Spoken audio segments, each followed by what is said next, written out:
तो बीजेपी के 6 साल और आगाज हम करना चाहेंगे दुश्मन को लाल आंख दिखाना।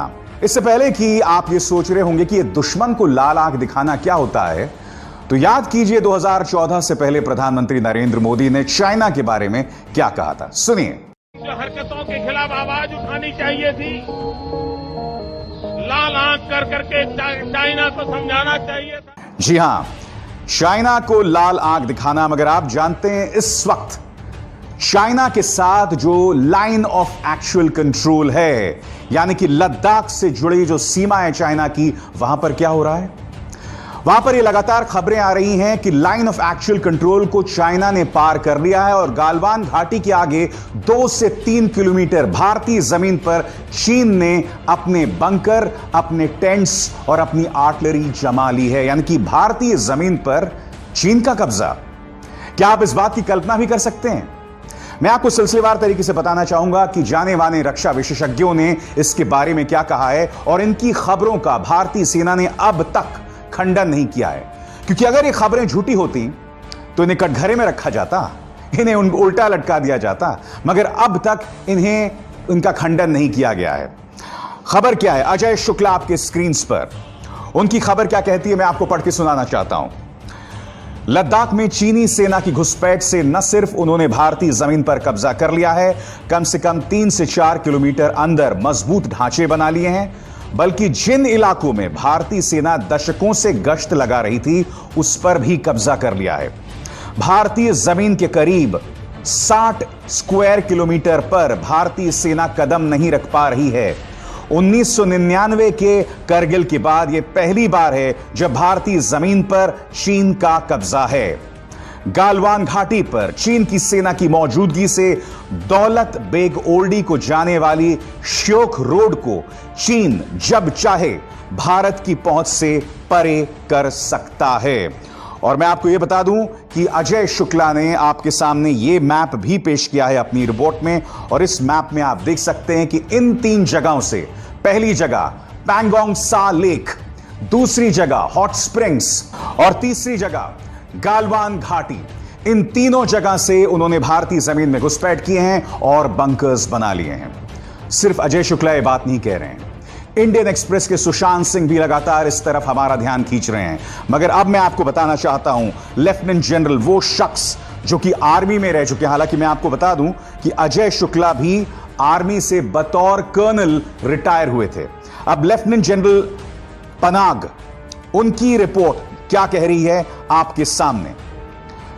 लेफ्टिनेंट जनरल पनाग का कहना है कि चीन यह मानता है कि भारत उससे अक्साई चिन वापस लेगा और इसी के चलते पीएलए यानी कि जो चाइनीज सेना है उसने 40 से 60 स्क्वायर किलोमीटर लद्दाख पर कब्जा कर लिया है। यहां पर जनरल पनाग यहां पर नहीं रुकते, उन्होंने बाकायदा 2 मैप्स बताए हैं एलएसी यानी लाइन ऑफ एक्चुअल कंट्रोल के आसपास, और आप देख सकते हैं ये जो लाल गोला है, ये 2 मैप्स में एलएसी के पास इन जगहों पर चीन ने अपने बंकर्स बना लिए हैं। ये कोई और नहीं बल्कि हमारे एक जनरल कह रहे हैं, और चाहे अजय शुक्ला हो या जनरल पनाग, दोनों ये मान के चल रहे हैं कि भारतीय जमीन के 60 स्क्वायर किलोमीटर पर इस पर चाइना का कब्जा है। बताइए, क्या इस बात की चर्चा कहीं पर होती दिख रही है? क्या इस बात का जिक्र कोई मीडिया चैनल कर रहा है जिस तरह से यह बात सामने उभर कर आ रही है? अब मैं आपको एक चीज बताना चाहूंगा दोस्तों, मैं आपको सुनवाना चाहूंगा कि गृह मंत्री अमित शाह ने संसद के अंदर क्या कहा था। बकौल गृह मंत्री अमित शाह, अक्साई चिन के लिए हम अपनी जान दे देंगे और अक्साई चिन भारत का हिस्सा है। सुनिए अमित शाह क्या कह रहे हैं और उसके बाद मैं आपसे बात करूंगा। जम्मू एंड कश्मीर के पीएको को आप भारत का हिस्सा नहीं मानते हो क्या? एग्रेसिव ना हो, जान दे देंगे इसके लिए। क्या बात कर रहे हो आप? एग्रेसिव होने की क्या बात कर रहे हो? जान दे देंगे इसके लिए। मैं ये बात रिकॉर्ड पर रखना चाहता हूं कि जब मैं सदन में जब जम्मू एंड कश्मीर राज्य बोला हूं, तब पाक ऑक्यूपाइड कश्मीर और अक्साई चिन दोनों इसका हिस्सा है। ये बात को तो सुना आपने, इसका अर्थ क्या हुआ दोस्तों? इसका मतलब यह हुआ कि कहीं ना कहीं चीन ने समझ चुका था कि अक्साई चिन पर भारत कोई कार्रवाई कर सकता है, क्योंकि गृह मंत्री अमित शाह ने संसद में खड़े होकर यह बात कही थी। तो मैं भारत सरकार से जानना चाहता हूं कि जब अमित शाह ने यह बात डंके की चोट पर कही थी, तो उसके बाद आपने एलएसी में क्या किया? क्या आपने एलएसी में गश्त बढ़ाई? क्या वहां पर आपने अपनी मजबूती बढ़ाई? आखिर क्या वजह है कि इन जगहों से चीन ने प्रवेश करके भारतीय जमीन पर कब्जा कर लिया, जैसा कि अजय शुक्ला और लेफ्टिनेंट जनरल पनाग कह रहे हैं? क्या अमित शाह यह बात कहकर भारत सरकार उसके बाद सो गई थी? क्योंकि देखिए, अपनी राजनीतिक ऑडियंस के लिए, सियासत के लिए, वोट के लिए वो बातें कहना तो बहुत आसान है, मगर जमीन पर उसे लागू करना बेहद मुश्किल है।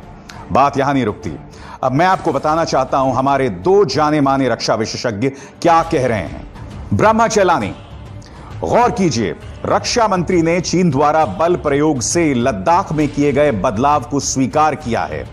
बकौल रक्षा मंत्री बातचीत के जरिए मुद्दे को सुलझाने की कोशिश की जा रही है। आगे ब्रह्मा चेलानी क्या कहते हैं? अगर चीन ने जमीन पर हालात को ना बदला होता तो बातचीत के जरिए क्या सुलझाने की कोशिश की जा रही है? मैं आपको बता दूं कि रक्षा मंत्री राजनाथ सिंह ने एबीपी न्यूज को दिए गए इंटरव्यू में कहा था कि चीन की सेना कुछ आगे आ गई है। तो क्या रक्षा मंत्री यह बतलाने का कष्ट करेंगे कि कितने आगे आ गई है? और सबसे हैरत की बात यह कि चाहे आज तक हो, चाहे एबीपी न्यूज हो, दोनों ने रक्षा मंत्री राजनाथ सिंह का इंटरव्यू किया और दोनों में से किसी ने यह सवाल नहीं पूछा कि क्या एलएसी क्रॉस करके चीनी सेना भारतीय जमीन पर आ गई है, जैसा कि अजय शुक्ला या लेफ्टिनेंट जनरल एचएस पनाग दावा कर रहे हैं अपनी रिपोर्ट्स में। आखिर इन खबरों का खंडन भारतीय सरकार क्यों नहीं कर रही, रक्षा मंत्रालय क्यों नहीं कर रही? और ये हमारी जो मीडिया है, ये सामान्य सवाल क्यों नहीं पूछ रहे? मैं आपको बताना चाहूंगा कि एक जमाने में जो भारतीय जनता पार्टी लाल आंख दिखाने की बात उस वक्त कह रही है, अब वो 5 सेकंड के इस इंटरव्यू में देखिए क्या कह रहे हैं। आपके सामने इस वक्त देश के रक्षा मंत्री राजनाथ सिंह, उन्होंने क्या कहा एक जमाने में, यानी आज से 7 साल पहले इन्होंने लाल आंख दिखाने की बात की थी चीन को, अब क्या कह रहे हैं आप सुनिए। कुछ स्थानों पर मानते हैं कि वे लाइन ऑफ एक्चुअल कंट्रोल ये जो है वह लाइन नहीं है जो कि भारत और चाइना को जो विभाजित करती हो। तो उनका क्लेम है कि आगे तक है, और हम लोगों की भी कुछ स्थानों पर इसी प्रकार की एक धारणा है। तो हमारी पेट्रोलिंग कभी एलएसी तक होती है, कभी उनके लोग भी एलएसी क्रॉस करके इधर आ जाते हैं। जी हां, सत्ता में रहने और विपक्ष में रहने का फर्क यहां पर साफ तौर पर दिखाई दे रहा है। मगर आप मूर्ख किसको बना रहे हैं? बताइए, जनता आखिर आपसे सवाल तो पूछना चाहेगी ना। मैं आपको बताना चाहूंगा कि हमारे एम्बेसडर केसी सिंह, जो इस वक्त आपके स्क्रीन पर हैं, उन्होंने क्या कहा है। अगर चीन की सेना ने भारतीय जमीन पर पक्के ढांचे बना लिए हैं, सड़कें बना ली हैं, बंकर बना लिए हैं, तो हम चीन से किस मुद्दे पर बातचीत कर रहे हैं? क्या चीन इन ढांचों को तोड़ेगा, खाली करेगा, या भारत अपनी जमीन पर चीन के कब्जे को स्वीकार कर लेगा? अगर अभी बीजेपी विपक्ष में होती तो उन्होंने शोर मचा दिया होता। कितनी सुलझी हुई बात यहां पर एम्बेसडर केसी सिंह कह रहे हैं।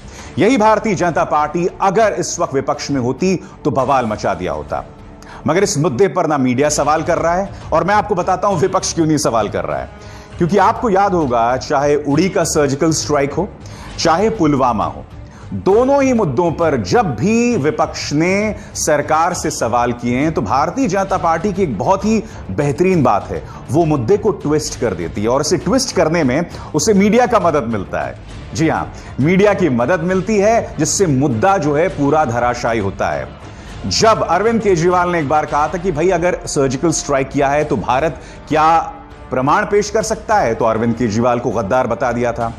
पुलवामा में जब विपक्ष यह कह रहा था कि हमारे 40 जवान कैसे मारे गए, ये इंटेलिजेंस फेलियर क्यों हुई, तो इसी मुद्दे पर विपक्ष को देशद्रोही करार दे दिया गया था। तो ये क्या बता रहा है? ये साफ तौर पर बता रहा है कि विपक्ष इस मुद्दे को छूना नहीं चाहती।